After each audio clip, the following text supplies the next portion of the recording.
Hello दोस्तों, हिमाचल योद्धा classes में आपका स्वागत है। तो आज हम हिमाचल प्रदेश पुलिस की जो भर्ती है उसके लिए जो व्याकरण लेके आए हैं कि व्याकरण क्या है। तो इसके हम YouTube पे भी जो है फ्री क्लासेस जो है शुरू करेंगे।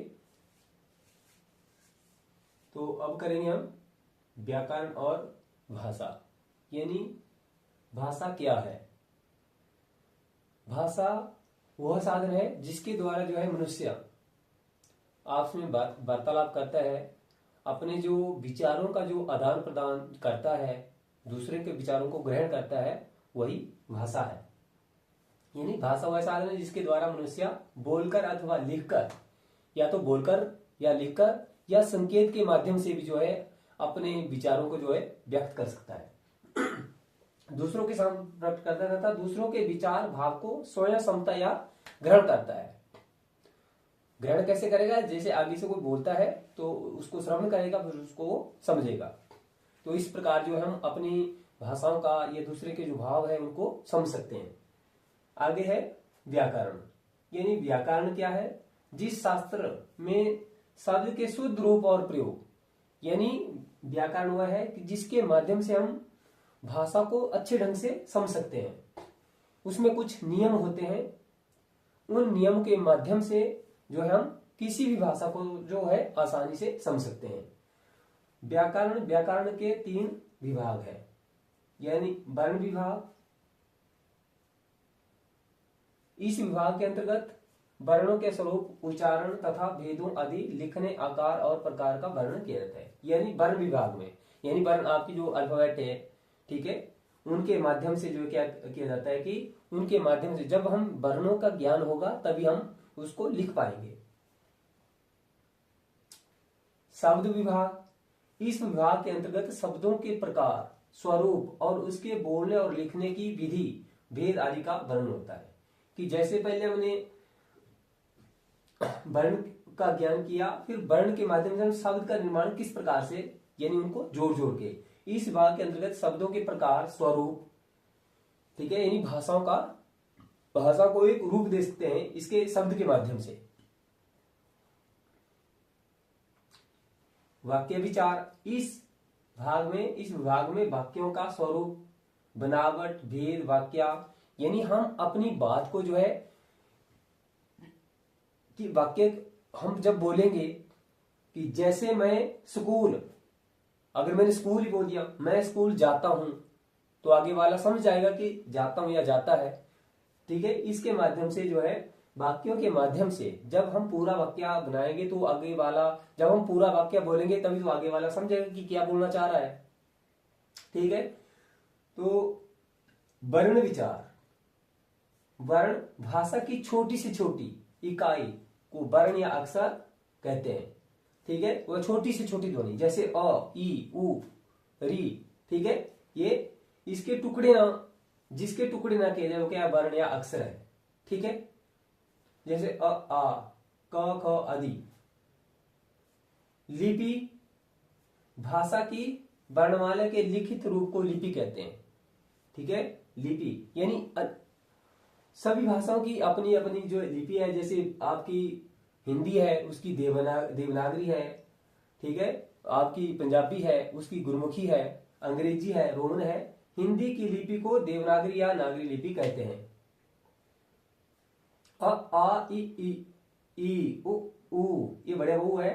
री, ए ऐ ओ औ, ये जो 11 स्वर है। क से ख, ह तक 33 व्यंजन है। क ख से ह तक 33 व्यंजन। हिंदी वर्णमाला को 2 भागों में विभक्त किया गया है, स्वर और व्यंजन।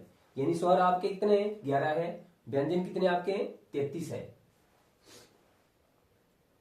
यानी स्वर जिन वर्णों के उच्चारण से बिना किसी रुकावट के मुख से हवा निकलती है उसे स्वर कहते हैं, ठीक है।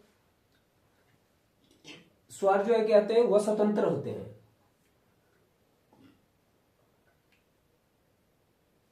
उच्चारण में लगने वाले समय के आधार पर स्वरों को 3 भागों में बांटा गया है। यानी जो स्वर है उनको 3 भागों में बांटा गया है, ह्रस्व, दीर्घ और प्लुत। ह्रस्व जो है 1 मात्रा का समय लगता है, दीर्घ में जो है 2 मात्रा का समय लगता है, और प्लुत में जो है 3 गुना समय लगता है। ह्रस्व स्वर जिन स्वरों के उच्चारण में सबसे कम समय लगता है उन्हें ह्रस्व स्वर कहते हैं। जैसे मैंने पहले बता दिया, अ, ई, उ, री, ये 4 ह्रस्व स्वर हैं। ठीक है, ह्रस्व स्वर कितने हैं? 4। दीर्घ स्वर जिन स्वरों के उच्चारण करने में ह्रस्व स्वर से यानी अधिक समय लगा, 2 गुना समय लगता है, उन्हें दीर्घ स्वर कहा जाता है।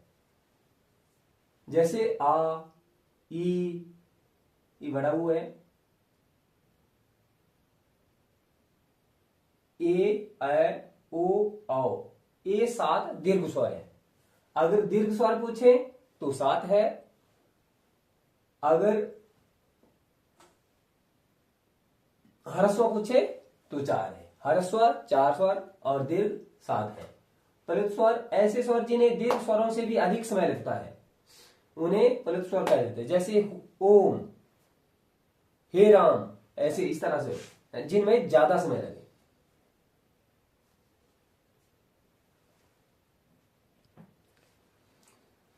और फिर से हम ह्रस्व और दीर्घ स्वर देख लेते हैं। इन स्वर कितने प्रकार के? ह्रस्व, दीर्घ और प्लुत, 3 प्रकार के हैं। ह्रस्व में जो है सबसे कम समय लगता है, उन्हें ह्रस्व स्वर कहते हैं।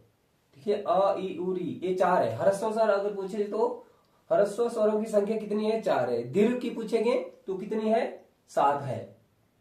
यानी दीर्घ स्वर जिन स्वरों के उच्चारण करने में ह्रस्व से भी यानी ज्यादा समय लगे, यानी 2 गुना समय लगे तो क्या है? ह्रस्व। 1 गुना लगे तो दीर्घ है, नहीं, एक गुना समय लगे तो ह्रस्व है, और 2 गुना समय लगे तो दीर्घ। यानी दीर्घ बड़ा, ह्रस्व छोटा। ठीक है, दीर्घ बड़ा यानी दीर्घ में 2 गुना समय लगेगा, ह्रस्व में 1 गुना लगेगा, दीर्घ में 2 गुना लगेगा। और 2 गुना यानी आ ज्यादा लग रहा है, ई ये थोड़ा मिसप्रिंट है, ऊ बड़ा ऊ, ए, ऐ, ओ, औ, यानी इसमें जो है ज्यादा समय लगता है, इसलिए दीर्घ स्वर है। इसमें क्वेश्चन आता है कि दीर्घ स्वर कौन सा है, आपको ऑप्शन आएगी इसमें दीर्घ कौन सा है, ह्रस्व कौन सा है। ठीक है, तो आप जब उच्चारण के माध्यम से जब उच्चारण करेंगे तब ही आप उसको पहचान सकते हैं कि दीर्घ कौन सा है। अ, ह्रस्व कम लग रहा है, दीर्घ आ तो दीर्घ। प्लुत स्वर ऐसे स्वर जिन्हें दीर्घ स्वरों से भी अधिक समय लगता है, यानी ज्यादा समय लगता है, उन्हें प्लुत स्वर कहते हैं। धन्यवाद। तो आज हमने स्वर, व्यंजन और भाषा, व्याकरण के बारे में हमने पढ़ा। स्वर कितने प्रकार के हैं, ठीक है, ह्रस्व स्वर क्या है, दीर्घ स्वर क्या है, प्लुत स्वर क्या है। तो अच्छे ढंग से पढ़ते रहें, चैनल को सब्सक्राइब करें और आपका दिन शुभ हो।